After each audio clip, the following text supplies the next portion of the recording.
Viking contact with North America could be missing another possible New World encounter. The Lost Vinland Voyage of the Viking Bishop Erik Gnupsson is a great mystery in the exciting history between Norsemen and North America. Erik Gnupsson, also called Henricus, was born in Iceland. During the year 1112 AD, he was appointed by Pope Paschal II as the first bishop with jurisdiction over Greenland and Vinland. While based in Gardar, Greenland, Erik Gnupsson was active in the conversion of both the native population and settlers.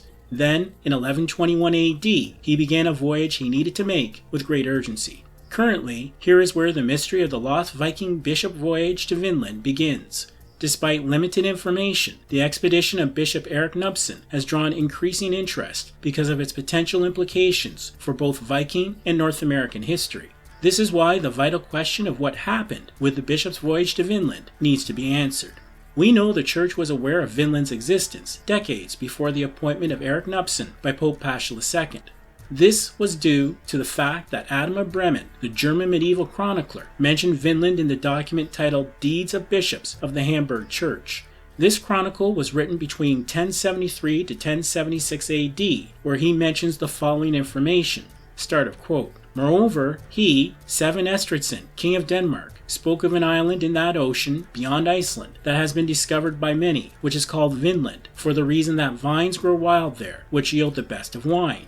Moreover, that grain unsown grows there abundantly is not a fabulous fantasy, but from the accounts of the Danes, we know to be a fact. End of quote.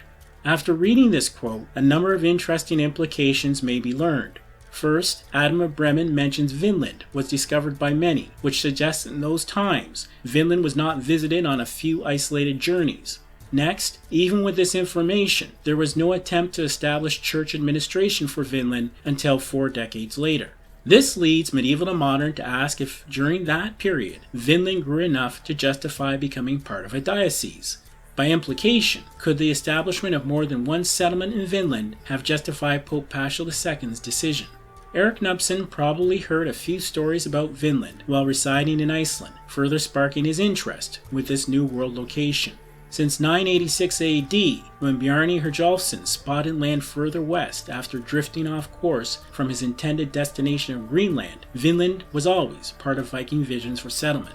Therefore, it is not beyond possibility that additional undiscovered Vinland Viking settlements exist. After all, until the 1960 discovery of Lonso Meadows by Helga and Einstein Ingstad, the fact that Vikings had made contact with North America was hotly contested and denied by many. Today, we know it was fact, just as the Vinland sagas and other sources indicated centuries before. Now that the information leading up to the departure of Bishop Erik Gnupsson from Greenland in 1121 AD has been revealed, why did he undertake the voyage? Medieval to Modern will now present 3 of many theories currently held by various researchers which attempt to answer that question. Of course, without evidence, none of these theories are fact, though these interesting speculations try to explain the bishop's motivation for his lost voyage. The first theory suggests there were settlers in Vinland that had already converted to the Catholic faith. These residents of Vinland aided with the supply of timber and other natural resources to Greenland, as that colony was not self-sufficient. Since Vinland was still being mentioned by Adam of Bremen in 1073 AD and in 1112 AD was named as part of a church jurisdiction, this indicates ongoing settlements existed. Otherwise, why would the church establish jurisdiction over a location with no residents?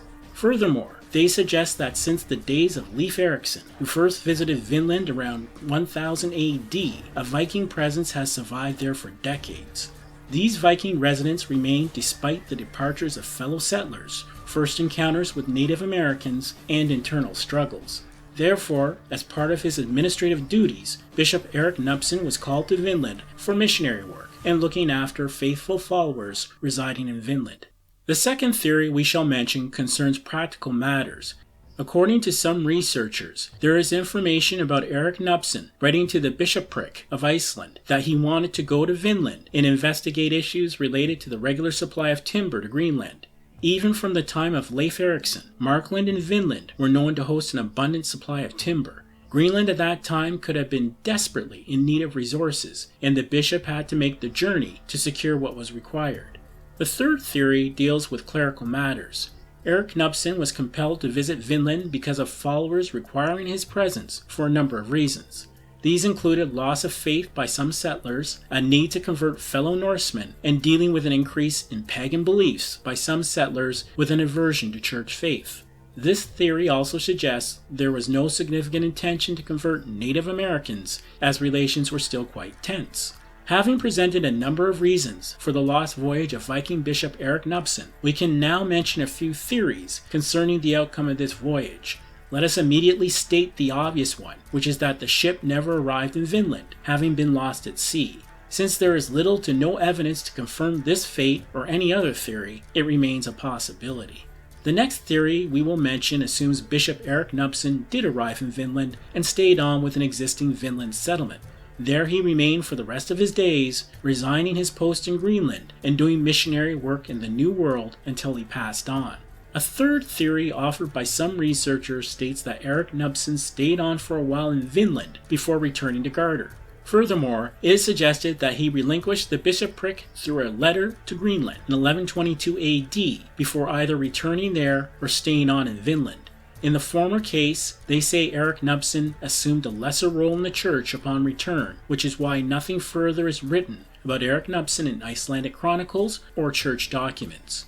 As for further evidence concerning this mystery, we do know that in 1124 AD, the bishopric of Iceland sent a new bishop to Greenland named Arnold. This was in reaction to a request by the Greenland settlers. He was the first official bishop of Greenland, residing at Gardar. Curiously, nowhere is a date of death for Erik Gnupsson officially given, or is there any documentation stating he passed on. According to information from sagas, the last recorded voyage to Vinland for supplies of timber was in 1347 AD. It was noted to be a small ship from Greenland, which had sailed to Markland. Then, upon its return voyage, it encountered rough seas and had been driven off its intended course and onwards to Iceland. This information suggests there was regular contact with the New World locations of Markland and Vinland, at the very least for gathering supplies and resources. The fact that this voyage would not have even existed in an Icelandic chronicle if these Greenland voyagers had not come off course is of particular relevance. This information suggests voyages to Vinland could have happened for decades, unnoticed or documented by anyone. In the future, researchers may discover spectacular findings concerning the lost voyage of the Viking Bishop Erik Gnupsson and the Viking presence in North America. Various settlement sites may remain hidden at present, waiting to be found, though it is exciting to consider that if evidence of what happened to Erik Gnupsson is found, we may also find the true location of the Vinland settlement. Thank you for supporting us at Medieval to Modern. Please be sure to watch our next episode or one shown at the end of this video. Also, be sure to like, subscribe, comment, and spread the word about this channel so we can create more exciting content. I wish you good tidings, as we remember that sharing knowledge has been a noble deed throughout the ages.